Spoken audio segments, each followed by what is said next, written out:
এখন কিন্তু চারটে সবাইকে নামাই দিতে হয়েছে, ঠিক আছে? কিছুক্ষণ পর ইনশাল্লাহ এখন আর নামাতে হবে না। যান যান যান যান যান যান, আর বেশি নেই, কইছি না ঠিক হয়ে যাবো।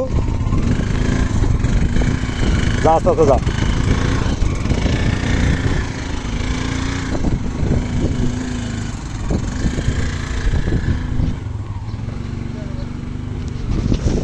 আমাদের রেললাইনের কালিকাপুর টু ফুলচং রেললাইনের পশ্চিম অংশে যে জায়গাটা একেবারে অবস্থা খারাপ ছিল, হ্যাঁ, এই জায়গাতে রাবিশ দেওয়া হচ্ছে, দেখেন, যেন মানুষ সহজে চলাচল করতে পারে। হ্যাঁ, একেবারে চলাচলের জন্য একেবারে অনুপযোগী রাস্তাটাকে উপযোগী করা হবে।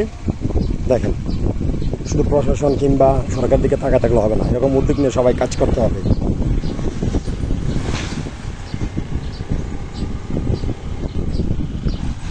ইনশাল্লাহ কাজ হয়ে যাবে একটু পরেই, সবাই খুব সুন্দরভাবে চলাচল করতে পারবে।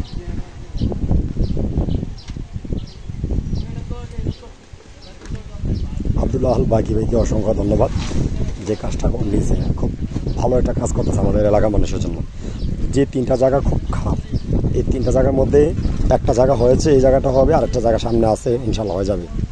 ঠিক আছে, ধন্যবাদ সবাইকে।